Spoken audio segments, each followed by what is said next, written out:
Hi friends, it's me, and I'm excited. I'm very excited. Gantt Chart sent us another story, and Gantt Chart makes amazing stories. So let's just get right into this one. I'm ready. They even made art for this, so here we go. Enjoy.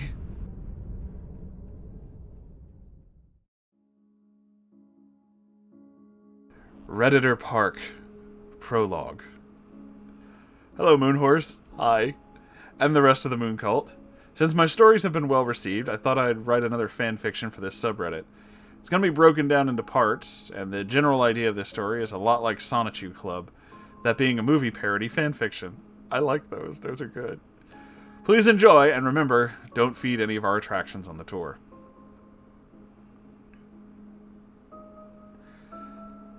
The internet is the first thing that humanity has built that humanity doesn't understand. The largest experiment in anarchy we've ever had. Eric Schmidt. The stars twinkled in the night sky as jungle foliage swayed softly in the gentle air. Underneath the skirt of vegetation was a series of hills that had a singular dirt road snake around them. Throughout the tropical night, the only sounds that could be heard were the choir of crickets and frogs, with a systematic rumbling off in the distance.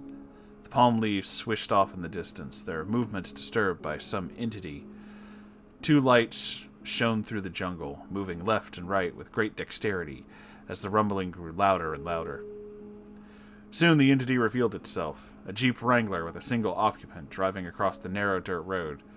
Common sight for the island residents of Ilsa Remota. Less common, however, was the state of the vehicle. Sure, it was common for vehicles on Ilsa Remota to have some wear and tear, but this Jeep's engine strained with great effort to keep up with the rest of the vehicle moving. This was not what Bob Patterson was hoping for when he was employed as a construction worker on Ilsa Remota. Sure, most of the amenities were not finished yet, but he had hoped for some fun in the sun alongside his hard work in the tropical heat.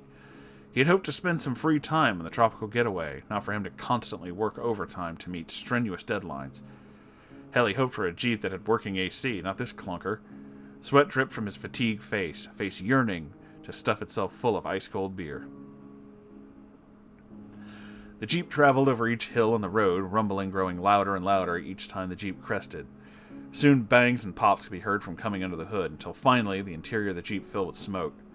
Bob began to cough involuntarily, his hand desperately trying to open the door to get some fresh air. Once Bob had exited the vehicle, he began waving his hands through the smoke to try and clear the air. "Oh, great," Bob said between coughs. Just great."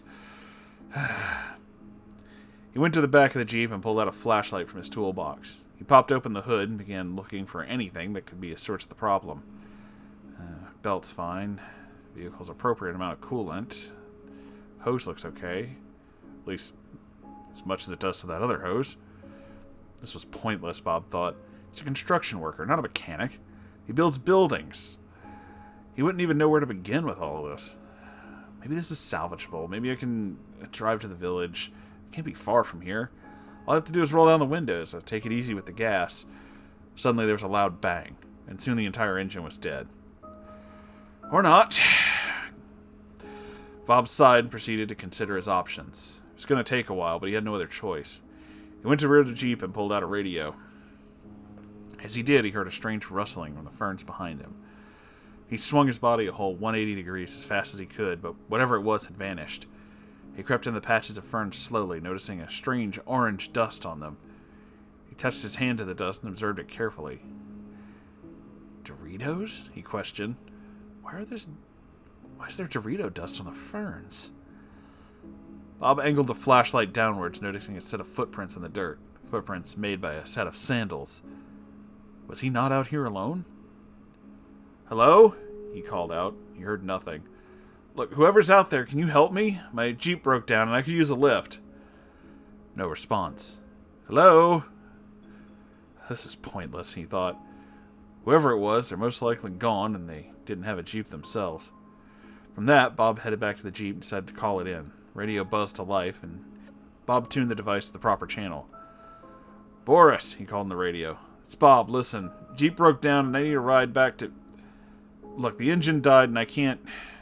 I'm over by Paddock 2. Bloody? a voice called out. Bob's head jerked towards the sound, more rustling from the bushes in front of Bob. What the hell? Something's going on. I don't know. I'm getting kind of freaked out here. Listen, Boris, you gotta get here fast, man. Bob began to close the doors on the vehicle. He didn't like the situation he was in. He was being watched by what he didn't know. Was it one of those... No, it can't be. The security system at Redditor Park was paramount. Ryan Hallows always bragged about how high quality everything was. Spared no expense, he would say. Those things would not escape from their paddocks. He's just tired, yeah. His mind's playing tricks on him. He said to wait for Boris.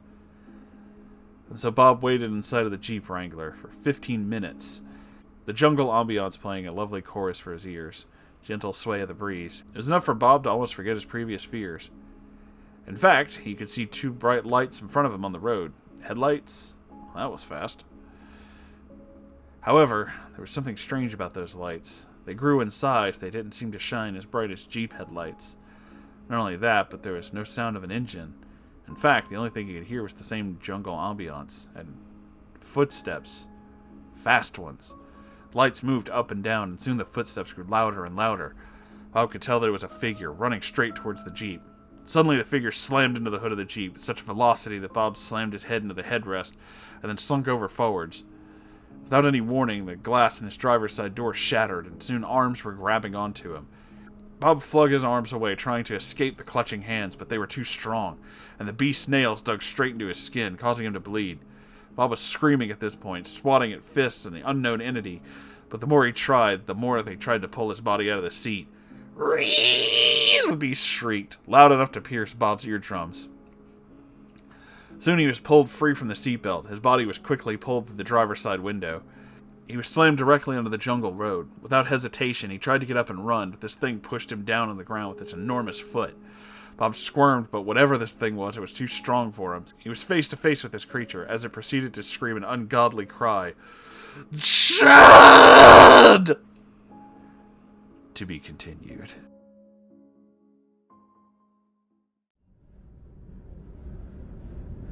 Dun, dun, dun, dun, dun, dun, dun, dun. Oh man, this is a good start. I can't wait to see what goes on in this. I'm just looking forward to all those wonderful Jurassic Park moments. Just all the crazy things. We've clocked the incels at over 45 miles an hour. Incel? You have an incel, as in an incel. They do hunt in packs. Oh man.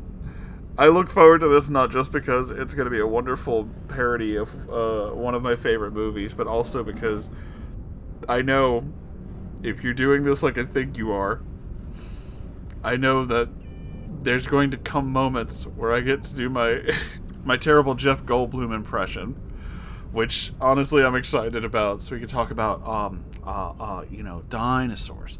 There are dinosaurs on the island.